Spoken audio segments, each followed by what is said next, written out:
Viking music, don't it? Yeah, gotta get it out the mud, that's the only way to win. Who am I to point the finger like I never ever seen? Been through the ups and downs like the letter N. They don't let you through the door, better kick that again. Cause that's the only way to win. That's the only way to go. Gotta get it out the mud, gotta get it out the flow. Cause that's the only way to go, let's go. Shooting, lights out.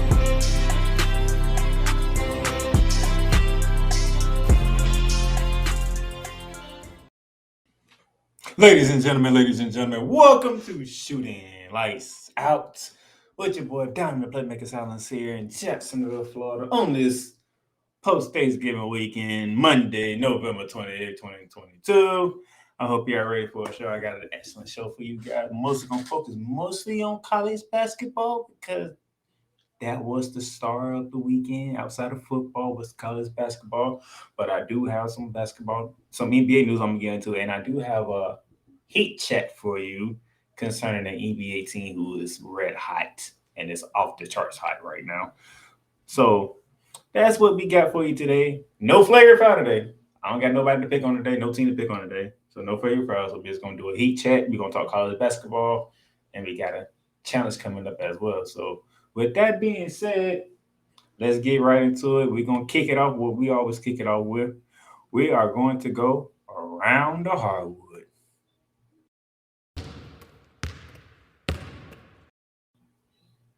And to begin around the hardwood, first headlines comes from the NBA. Tim McMahon from ESPN staff writer. Source, Mavericks to sign Kemba Walker to boost backcourt. The Dallas Mavericks intend to sign veteran guard Kemba Walker to address their glaring need for another creator in Luka Doncic supporting cast. Sources confirmed to ESPN. Dallas will wear a reserve point guard Ricardo Capizello, whose contract is not guaranteed, to create an open roster spot for Walker, so it's said. Walker, 32, a four-time All-Star whose career has been derailed by knee issues, has been a free agent since being waived by the Detroit Pistons in mid-October. He averaged 11.6 points and 3.5 assists in 37 games last season for the New York Knicks, who traded him to the Pistons on draft night in a cost-cutting move that helped create salary cap space for the Knicks to sign former Mavericks guard Jalen Brunson in free agency. Dallas, which fell to 9-10 after an 0-3 road trip that wrapped up with Sunday's loss to Milwaukee Bucks, had missed the scoring and playmaking provided by Brunson during last season's run to the Western Conference Finals.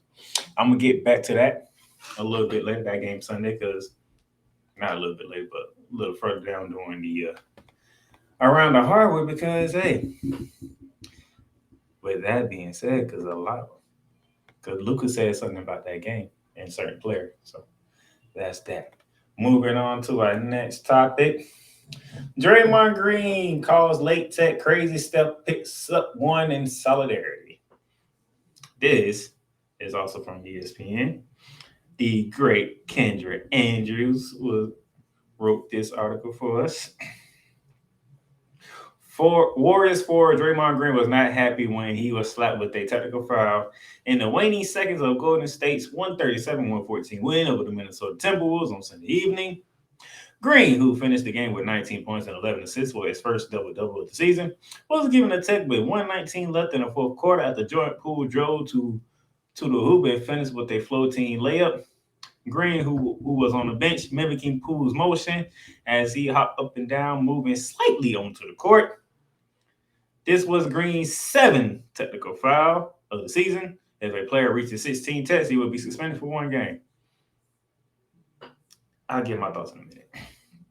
Here's a quote from Draymond Green. Quote, "It's crazy. I probably got 4 techs this year that are questionable.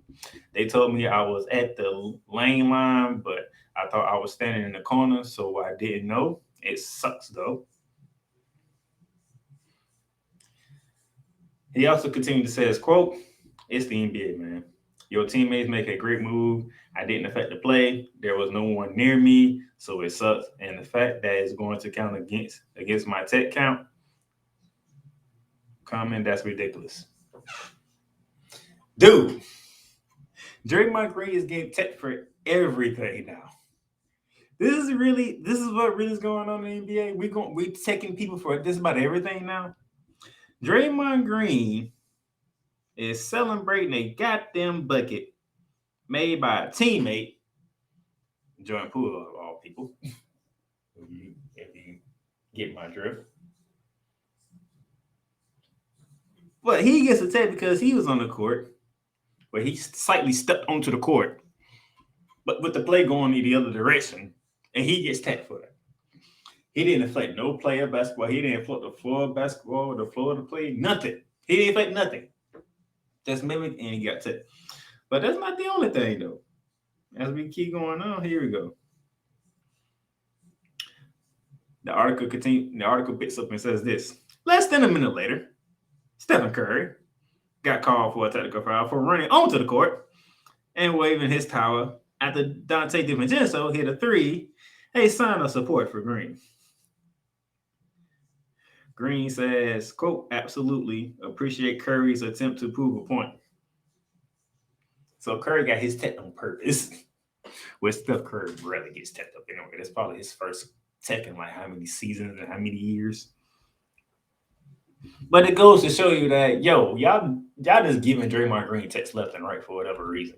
So Steph Curry's like, so, hey, let me get one too. While we at it, hey, we balling. Give me one. So rest out here, you get a tag, you get a tag, you get a tag, and you get a tag. That's what we doing in the NBA? Absolutely. You, the league office, y'all better get with the refs and tell them to chill out with these technicals, man. This is getting ridiculous. Now, if they deserve the tech, they get the tech. Draymond Green didn't deserve no damn tech. Now he got 7. He has 9 more techs, and we talking. What's the Warriors record right now? Draymond's already at 7 techs already, and they have played a total of 21 games so far. They have 61 more games. So Draymond Green has 61 more games to play, and he already is at 7 techs through 21. The way that is going, he gets a tech every 3 games. So if he gets a tech every 3 games,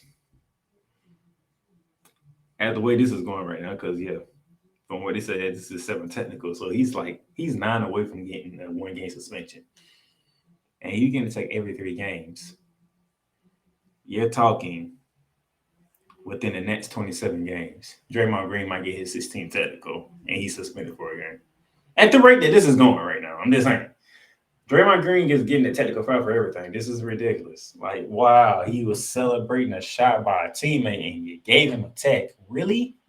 What are we doing? Like, seriously, what are we doing here? But nevertheless, let me continue on before I get too much into it. All right. Our next article takes us to Madison Square Garden, ladies and gentlemen, where the article says by Tim Brunton. John Morant gets triple-double, gives Grizzlies wins at Madison Square Garden. After missing Grizzlies superstar John Morant completed his first triple-double of the season and his 5th of his career, Sunday evening at Madison Square Garden, and a win over the Knicks, he had a problem. John Morant, who finished with 27 points, 10 rebounds, and a career high tiny 14 assists, and the Grizzlies won 27-123 over the New York Knicks, had already planned on giving his jersey to Derrick Rose, after whom he has modeled his game. But for the first time in his career, Morant said his father, T, asked him for his jersey too. This is interesting. Morant said, quote, yeah, it's kind of awkward. I already planned to give my jersey away to D Rose. At first, I told my dad I was getting it away, man. Close quote.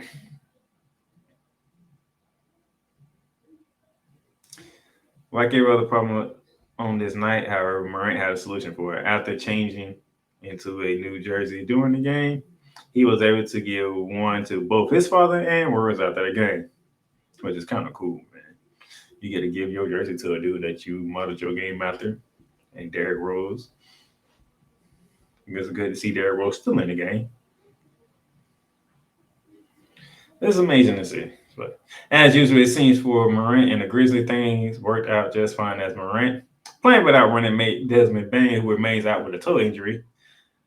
Dissected everything Knicks coach Tom Thibodeau and his players threw at him throughout the game, playing a large role in the Grizzlies getting to 32 assists on the night before making what became the game-winning bucket on a layup with 13.9 seconds to go. This is from Knicks coach Tom Thibodeau. Quote, "We were double teaming him. We were doing a lot of stuff. His playmaking, he didn't fight it. Close quote. He just made the right play." So John Morant leads the Grizzlies to a win in Madison Square Garden, gets a triple-double, putting the Grizzlies at 12-8 on the season. That is currently third place in the West. As we continue to move forward, continue on with around the gridiron. Yeah, around the hardwood. My bad. I told you we was coming back to that to the Dallas and Bucks game.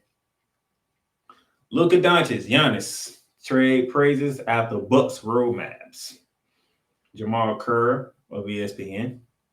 After Milwaukee Bucks secured a 124-115 win over the Dallas Mavericks on Sunday night, Mavs star Luka Doncic had some high praises from a two-time MVP Giannis Antetokounmpo, calling him the best player in the league. Doncic says, quote, "It's hard to go against a guy like that. He is the best player in the NBA right now. He's almost unstoppable to stop. It's really fun to see him play, but it is not that fun to go against him." Close quote. Antetokounmpo's dominance helped the Bucks cruise to victory in a game they never trailed. Despite 27-12 from Doncic, Milwaukee blitzed the Mavericks, who were on the second of a back-to-back. Antetokounmpo finished with 30 points, 11 rebounds, his seventh game this season with at least 30 and 10, breaking a tie with Doncic for most such games in the NBA. Antetokounmpo also scored 30 points while shooting at least 55% for the fourth consecutive contest, tied for the longest such streak of his career back in 2017. Doncic went on to further and say, quote, "He's improved every day. He works really hard. You can see it. He works on everything. He works on his shot, and he's gotten better at a lot of things. He just gets better every day." Close quote. Both Doncic and Antetokounmpo have established themselves as early season contenders for the MVP award. Doncic leads the NBA in scoring, averaging 33.1 points, along with 8.7 rebounds and 8.4 assists, while Antetokounmpo is fifth in the league, averaging 30.9 points to go with 11.4 rebounds and 5.4 assists.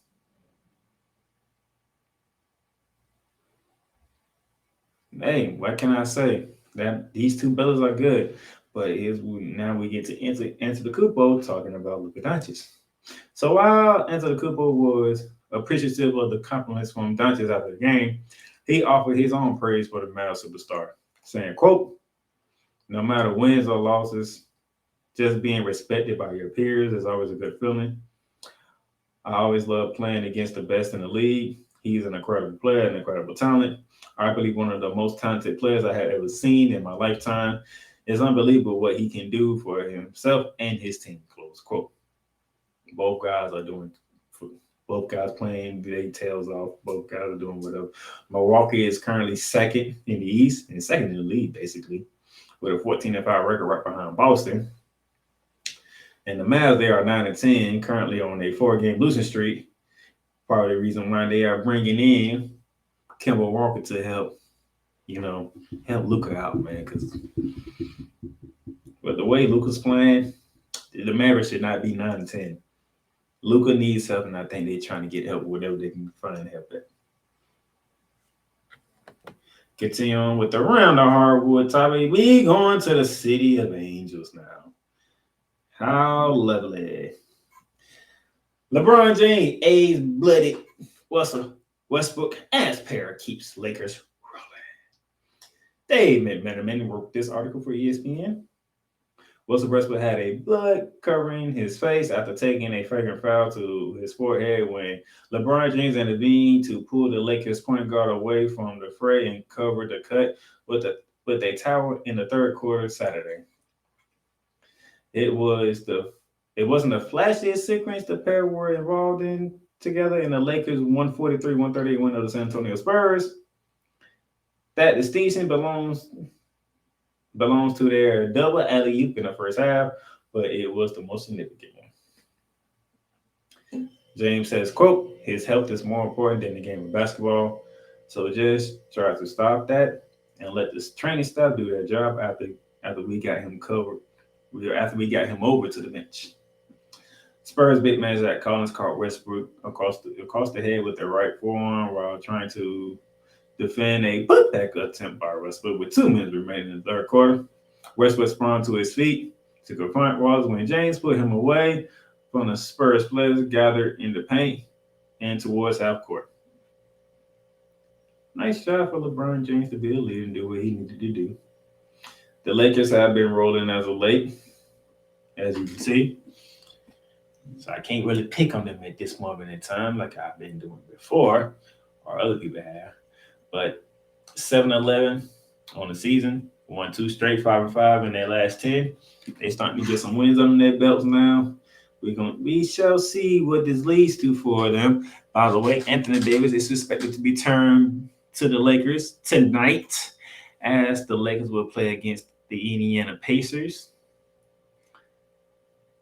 And give you the time and date for that game. With time, we know it's tonight, so it should be.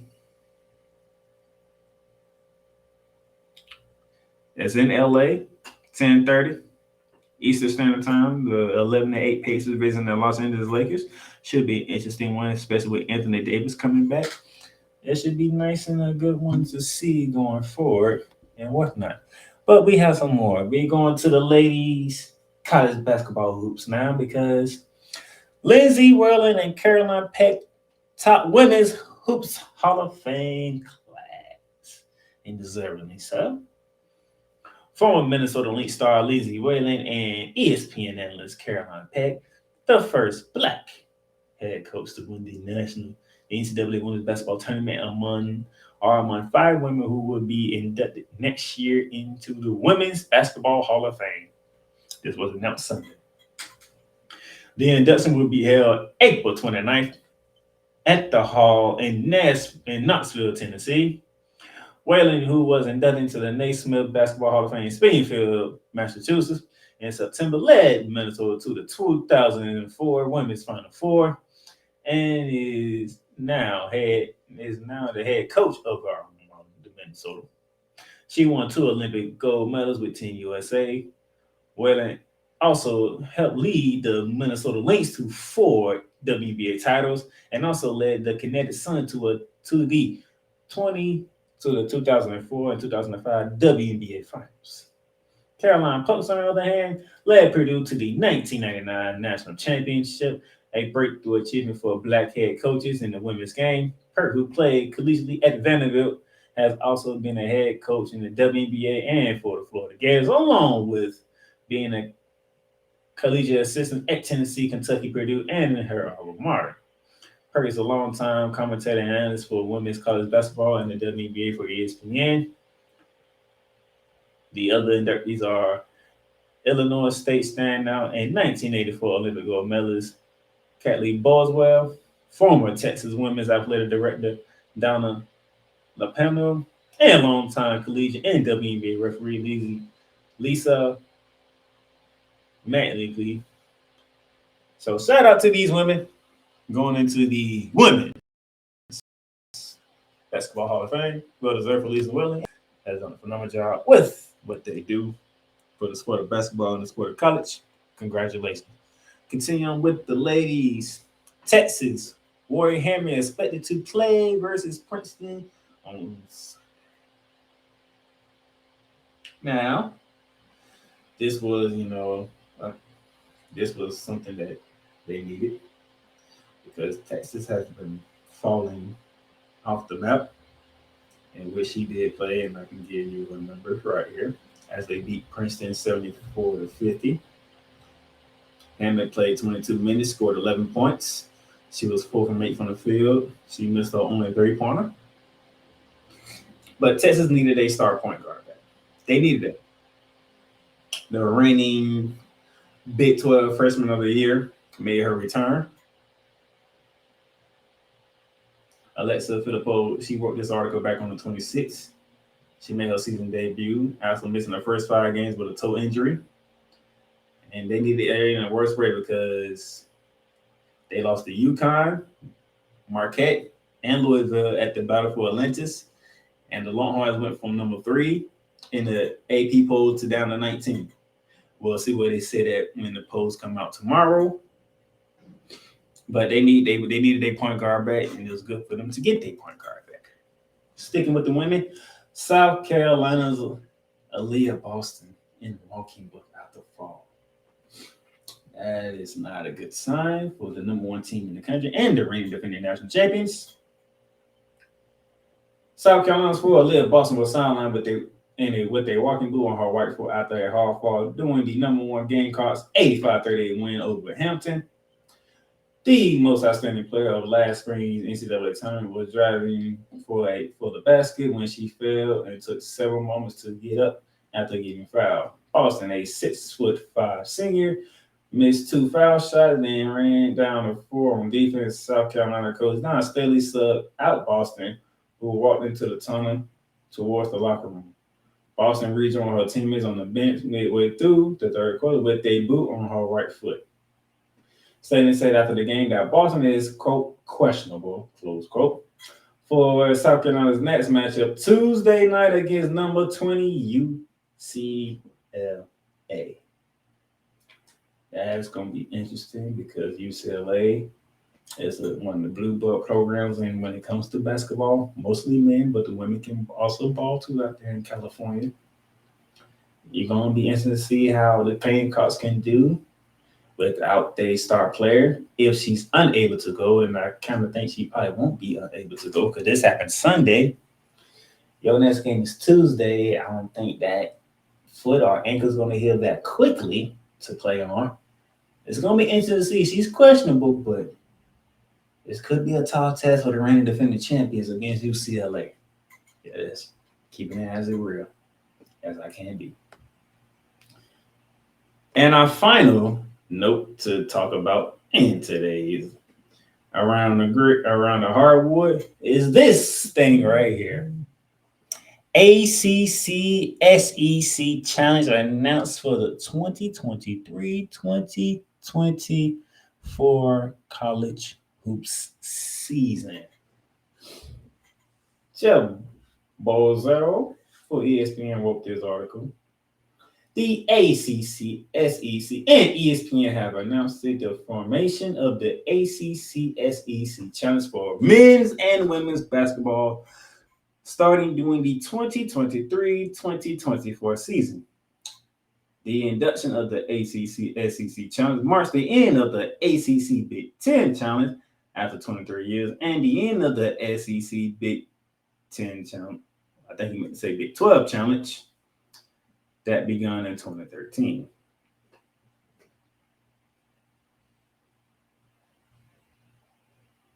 The ACC SEC Challenge will feature 28 games across men's and women's basketball until 2025-2026, when Texas and Oklahoma join the SEC and the event expands to 30 games.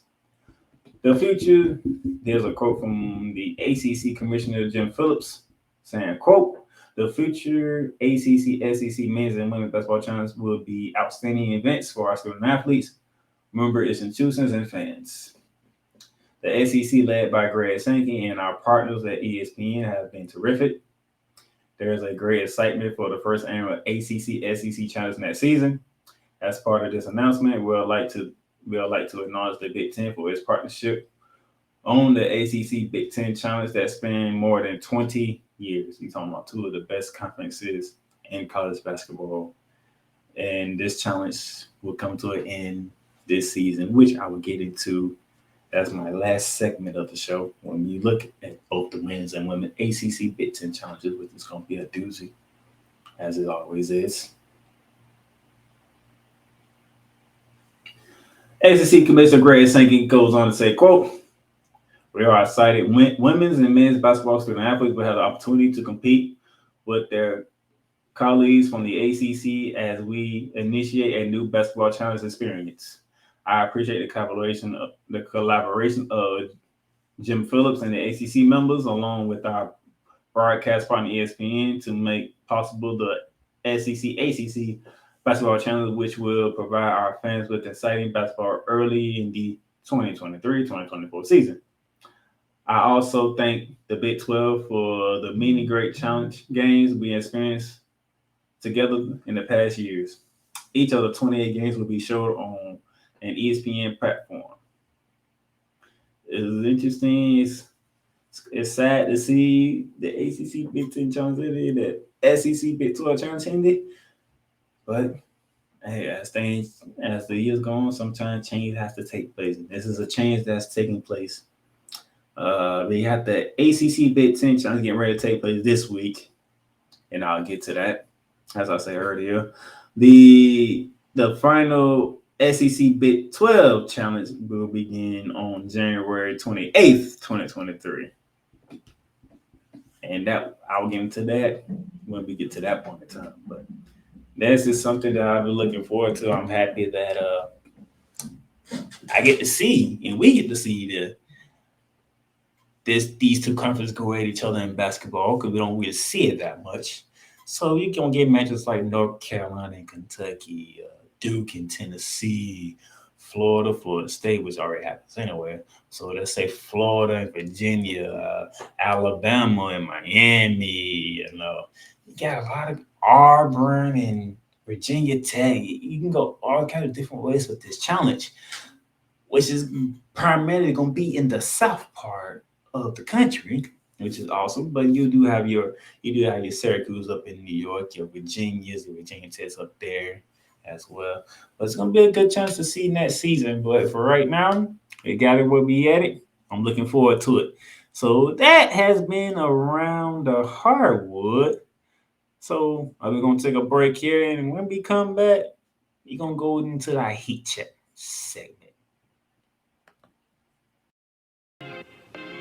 The Playmakerz blog is proudly to announce that it is sponsored by Fanatics. Fanatics, where you can get all your official licensed sports gear, memorabilia, whether it's for the National Football League, the National Basketball Association, Major League Baseball, National Hockey League, or even International Soccer League, or even college sports. So rep your team, rep the hardware, get comfortable, because Fanatics is the way to go, where sports fans shop and official license everything.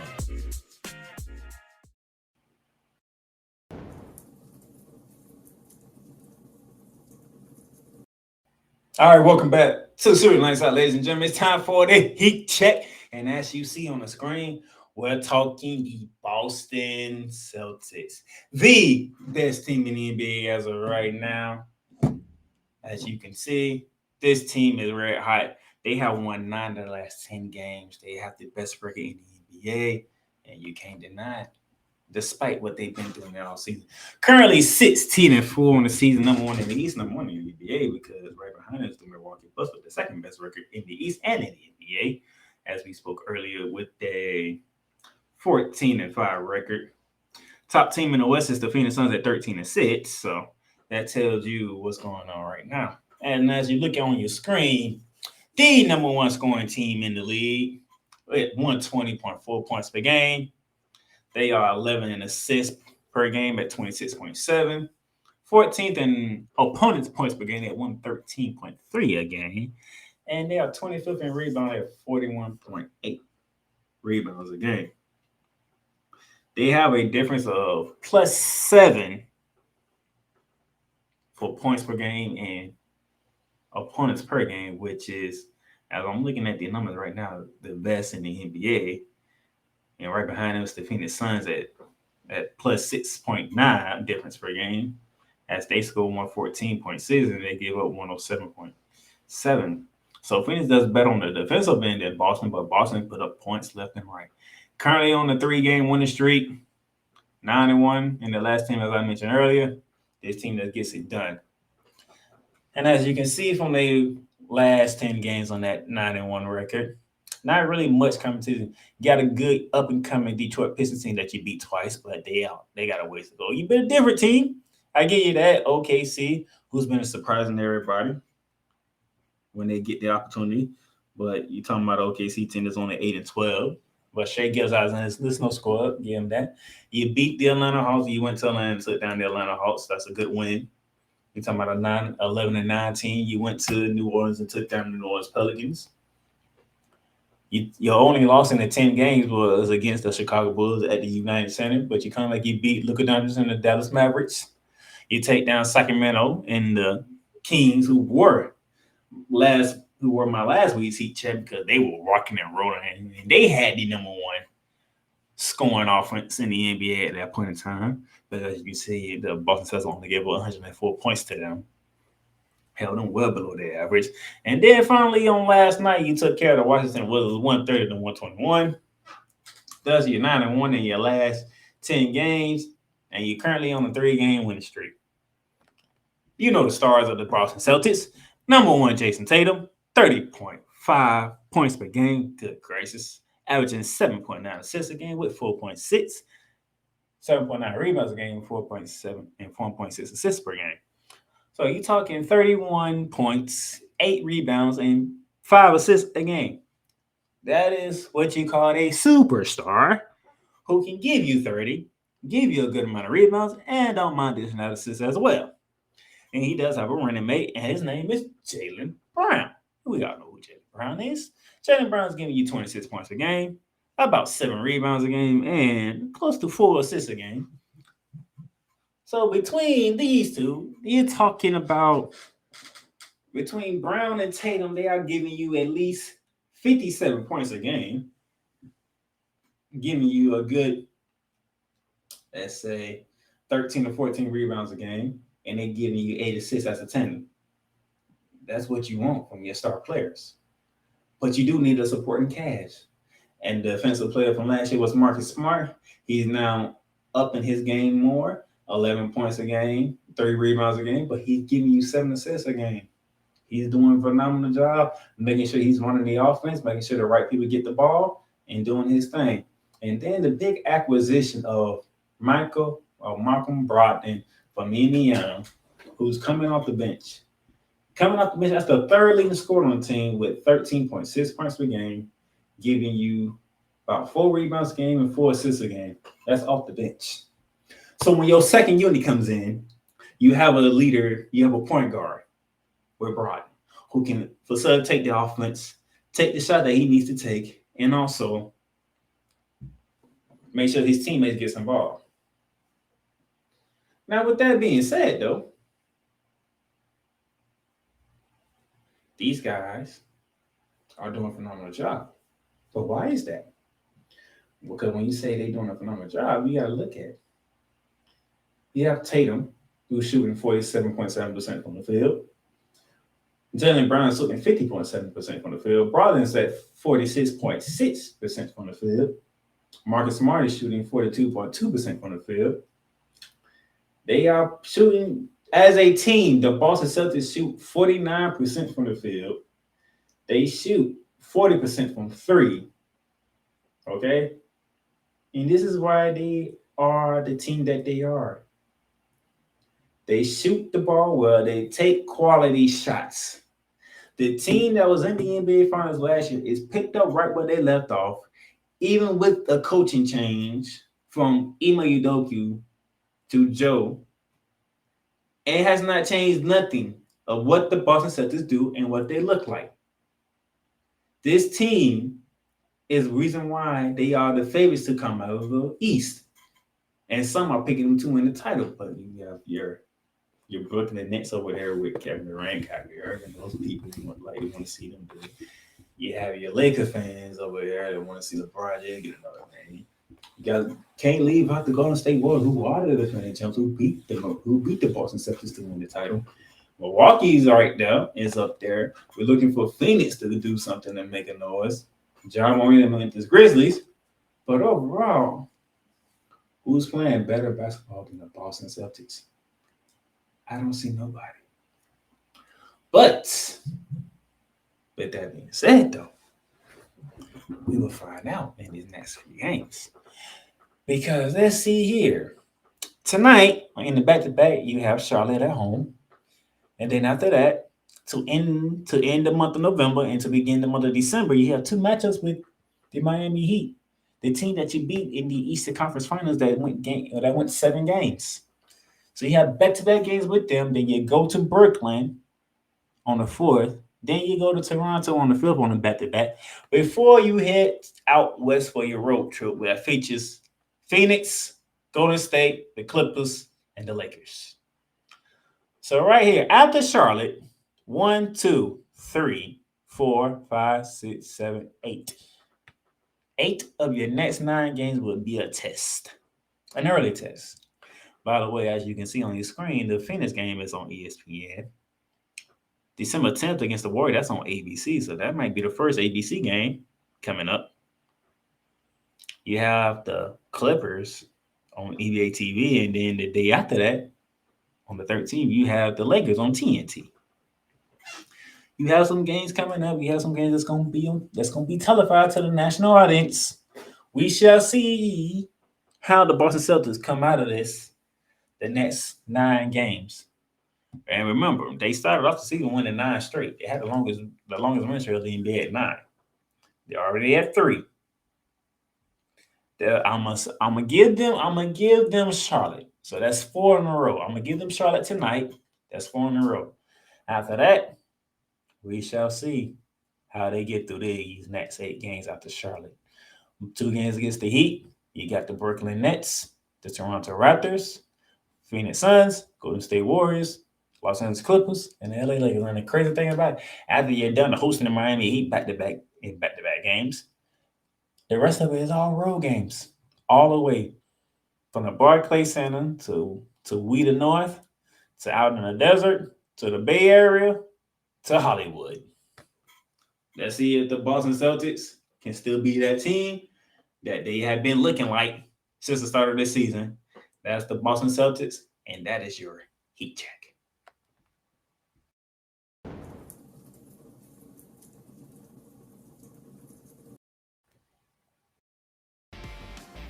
The Playmakerz bar is proudly to announce that it lettered a partnership deal with Paramount Plus. Paramount Plus. Stream live sports from any device that you have, whether it's your computer, laptop, or even your cellular device. Catch breaking news live when it happens, and enjoy a mountain of entertainment from movies to shows to whatever you love doing. Paramount Plus. Plan starts at $4.99 a month, but right now, you can get a free trial. Just hit that link below with the Playmakerz blog and start your free trial right now. Paramount Plus, mountains of entertainment.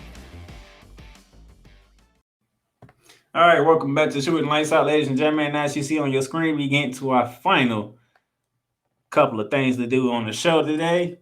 And first up, we got to recap what took place over Thanksgiving weekend, or Thanksgiving week, shall I say, when we had the Field Night Invitational for the ladies. As you can see here, the third place game for the Field Night Invitational Tournament took us to, the Oregon Ducks, ranked 18th in the country against Michigan State, as the Oregon Ducks take that one 86-78 over the Michigan State Spartans. India Rogers led Oregon with 19 points. For the Pina, Kyle have added 15 and 16. Kamari McDaniels led Michigan State with 28 points and 7 assists, but it just wasn't enough. That was the third place games in the Invitational Tournament. The third place game in the Legacy Tournament for the ladies put Duke against Oregon State, with Duke winning 54-41. As you can see, that was their third place game. Christina Taylor, 18 points to lead the Blue Devils in that win over the Beavers. But then we get to the championship game. And in the championship game of the Invitational Tournament, it was number 8, North Carolina against number 5, Iowa State, with the Tar Heels taking it 73-64. Deja Kelly, 29 points, 8 boards. Kennedy Todd Williams, 17-16 for the Tar Heels. Stephanie Soares for Iowa State, 19 points, 12 boards. Ashley Jones tried to help out with 18 points and 9 rebounds, but it wasn't enough as the Tar Heels win the Phil Knight Invitational Tournament. And for the Phil Knight Legacy Tournament in the ladies, it was number 3 UConn taking on number 9 Iowa. Izzy Ford for UConn, 24 points. Aaliyah Edwards added 20, 13, and 6 as the UConns beat the Hawkeyes 86-79. Caitlin Clark, a favorite for the Wooden Smith Player of the Year Award, 25.7 boards, 6 assists. Kate Martin added 20. It just wasn't enough as the Huskies could move on to 5-0 on the season. And Iowa suffered their second loss of the season, as you can see here. And same thing with North Carolina. They moved to 8-0 when they win the Phil Knight Invitational Tournament, but Iowa suffered their first loss of the season. Iowa State suffered their first loss of the season. That was the ladies. Let's go over to the men's, and we're going to start off with the Bad Boy Motors battle for Atlantis. Third place, we had Wisconsin defeating USC 64-59. And in the championship game, number 3, Kansas suffered their first loss of the season, losing 50-64 to 22nd ranked Tennessee Volunteers. Tennessee goes to 5-1 on the season. The defending champ dropped to 6-1 on the season. That's how that ended before we got to our field night tournaments for the men's side. The Invitational Tournament third place game featured number 1 North Carolina going against 18 ranked Alabama. And yes, that is right, ladies and gentlemen. These teams went to 4 overtimes. 4 overtimes. As Alabama had on to win 103-101 over the North Carolina Tar Heels, number 1 team in the country. Number 1 team in the country suffered their second loss in as many days. Caleb Love for North Carolina, 34 points, 9 rebounds. Armando Bacot, 20 points, 10 boards. Mark Sears for Alabama, 24 points, 5 boards, 5 assists. Javon Quinley, 21 points, 6 rebounds, 8 assists, as they got the dub on that one. For the Legacy third place game, it was Xavier versus number 6 Gonzaga, 88-84 Zagas with a close win over Xavier. You had Jack Nugent for Xavier, 25 points, 6 boards. Kobe Jones added 22, 7 and 7, where it wasn't enough because Jalen Schroeder for Zaga, 23 points, 9 boards. Drew Timmy, 16 points, 6 boards, 7 assists as the Zags take third place in the Legacy Tournament. And the championship game for the Invitational, it was number 20 UConn looking to go 8-0, as you see on the screen, going against Iowa State, 71-53. UConn Huskies wasn't that close whatsoever. They just dominated. Donovan Senegal for UConn, 15 points, 10 boards, led the way for the UConn Huskies. And then for the Phil Knight Legacy Championship game, number 8 Duke going against 24 ranked Purdue. And Purdue had their way with the Duke Blue Devils, 75-56. It wasn't close whatsoever. Tyrese Proctor for Duke, 16 points, 5 boards. But Zach Edey for Purdue, the big man inside, 21 points, 12 boards. Ethan Lawyer added 18 as Purdue was dominant over the Blue Devils. Interesting to see how these rankings go with North Carolina going to be falling off that number 1 slot. Gonzaga, will they move up or down? What will Alabama move up to? What will Purdue go up since they undefeated? And also UConn, who are undefeated, where they move up to, and what does Duke fall at? That's what is going to get interesting about this right now, because it is what it is. That's what took place over the weekend. But now let's get to this as our final thing to get into. The ACC Big Ten Challenge, the final time for both the men's and women's, as we noted earlier, through our round of hardwood. And to begin, we're going to start off with the ladies' side. These are all the games you can look forward to here, as you can see. But there's some games that I'm just looking forward to mostly for the game. For the ladies will get there started off on Wednesday, November 30th. It'll be begin with Illinois taking on Pitt, as you can see, 5 p.m. on the ACC network, 6-1 versus 5-2. You also have Syracuse taking on Purdue. You also have Rutgers will be at Boston College, which is not on here because all this is the games that I'm looking forward to watch. You also have Wake Forest taking on Minnesota. That will be at 8 p.m. on the Big Ten Network. But these 4 games here on all the games I'm looking for on Wednesday, as we already discussed the first two. You have Virginia, who's 8-0, taking on Penn State 7-0, battle of unbeaten teams up in Penn up in Penn State. And then the top game for Wednesday features number 4, Ohio State. They are at Louisville to take on 10th ranked the Louisville Cardinals. Can Ohio State remain unbeaten, or will Louisville give the Buckeyes their first loss of the season? And they move up to 6-2 in a top 10 showdown down in the Bluegrass State. And then it continues on Thursday when you will see Northwestern at Duke at 5 p.m. You also have Florida State taking on Wisconsin at 7:30 p.m. But the games to watch for on Thursday for the ladies, North Carolina at Assembly Hall at 6-0. Tar Heels taking on 7-0 Hoosiers, 6 p.m. on the Big Ten Network. Then you also have Maryland, ranked 14th in the country. They are in South Bend to take on the 6-0 undefeated Notre Dame Fighting Irish, who is surprisingly not ranked for once. I'm not used to seeing the ladies Fighting Irish not ranked. That could change if they beat Maryland.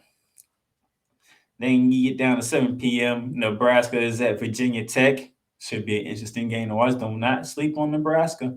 If you're the Hokies, even though you ranked 11 and Nebraska's not, Nebraska usually has a ladies team that can ball. Also at 8, you have Georgia Tech at Michigan State. That should be a fun one to watch. NC State in a top 15 showdown. They are in Iowa City to take on 9th ranked Iowa. As you know, the NC State Wolfpack, they made a great run in the tournament last year. Looking to repeat that. Kaden Clark is looking to rebound after taking her loss in the Phil Knight tournament and looking to bounce back and get Hawkeyes a big top 15 win at home. And then finally, you have 22nd ranked Michigan 7-0. They are in Coral Gables to take on 6-2 Miami. Miami is one of several teams from the state of Florida to make the tournament last year. So Michigan will have their hands full. There won't be a walk in the park for the Michigan Lady Wolverines when they take on the Hurricanes, because them ladies down in Miami are some ballers. They are some real deal ballers. That is the ladies' side. Let's flip over to the men's side, shall we? As you can see, the final time the ACC and Big Ten yet again will meet this year. They will get started on Monday. On tonight, when you see the top 2 games on the top of your screen right there, Minnesota will be at Virginia Tech, 7 p.m. ESPN2, and then followed by Pitt at Northwestern on ESPN2. Okay, but we want to get to tomorrow, because tomorrow you have 23rd ranked Maryland are in Louisville on 7 p.m. on ESPN2. Which, if you seen my last episode when I did Shooting Lights Out, you know how I feel about Louisville right about now. Okay. Another game, it will be Syracuse at 16 ranked Illinois, 7:30 on ESPN. But that's not the game I'm looking forward to. The game I'm looking forward to is on your screen right here. 7 p.m. ESPNU. Penn State is in Clemson, South Carolina, take on the Tigers of Clemson. Then you have at 9 p.m. Georgia Tech at Iowa, 25th ranked Iowa. Wake Forest and Wisconsin get together. And then how about this matchup? How about this for the nightcap? Number 5, Virginia, undefeated. Heading to Ann Arbor, Michigan to take on the 5-1 Michigan Wolverines. It's going to be an interesting game to watch. As you can see, I'm looking forward to this one after the Syracuse Illinois game, which precede the Virginia and Michigan game, because it is Syracuse led by Jim Boeheim. But they're going against 16 ranked Illinois, so I don't see them competing as much. But I could be wrong. I just don't see it at the moment in time. I just don't. But that is Tuesday. And then we continue on Wednesday, ladies and gentlemen. On Wednesday, you'll see 24 ranked Purdue taking on Florida State, who was having a down year. 7:15 on ESPN2. You also have Boston College at Nebraska at 9:15 on ESPNU. But the games I'm looking forward to on Wednesday is on the screen right here. 7:15 on ESPNU. Rutgers at Miami. Somebody's going to settle their second loss of the season. We talking about some blue bloods. You talking about some programs to look out for. Check this out for the rest of the night. Also at 7:15 on ESPN, Ohio State is in Cameron and them to take on 8th ranked Duke. But by the time that game is played, Duke will not be 8th. They'll be ranked something else at that time. And speaking of teams that would not team who had their rankings changed, number 12 Michigan State at 5-2. They are in South Bend to take on a 5-1 Notre Dame Fighting Irish. And the game that most people is looking forward to, ESPN 9:15, number 1, who will not be number 1 when this game is played, North Carolina, just like their Lady Tar Heels would be. The men will be visiting, Bloomington, Indiana at Assembly Hall to take on 11th ranked and undefeated Indiana. Kentucky has been there. They suffered a defeat. Ohio State has been there when they was up 1-0. They suffered a defeat there. I don't know if it was I think UCLA went there at one point in time. They got Assembly Hall is not a good place to go if you're the top ranked team in the country. But by then, North Carolina won't be number 1. They'll probably be somewhere down between, I would say, probably between the 8th and 10th range. And Indiana probably would be the higher seed, in my opinion. That's just my opinion. I could be wrong. We'll find out tomorrow. But by this time these games are played, the rankings will be different when these games are played. But it doesn't take away from the excitement of these games. North Carolina at Assembly Hall. Michigan State at South Bend. I'm liking what I'm seeing here. So that's it. That's it for today's show. I hope you enjoyed it. I hope you had a good time. I am the Playmaker down in Sallins here. I appreciate y'all tuning in. You can follow us on Facebook. You can follow us on Twitter or Instagram, The Playmakerz Blog. Let's type in The Playmakerz Blog. You should be able to find us. Also, follow our YouTube channel. Subscribe. Keep up with everything we do on our YouTube channel. Also visit our website at the same time as well. And that's it. Until next time, this has been Shooting Lights Out. Good. You've done great. But you can't stop here. You can't stop now. You gotta keep going. Through all your trials and your tribulations, you gotta keep pushing. Now, finish your canvas. Yeah, gotta get it out the mud, that's the only way to win. Who am I to point the finger like I never ever seen? Been through the ups and downs like the letter N. They don't let you through the door, better kick that again. Cause that's the only way to win. That's the only way to go. Gotta get it out the mud. Gotta get it out the flow. Cause that's the only way to go. Let's go. Thank you for tuning in to today's episode. If you want to follow the podcast, you can follow it on all streaming platforms, including Apple Podcasts, Google Podcasts, Spotify, Stitcher, and a whole lot more. This has been Shooting Lights Out.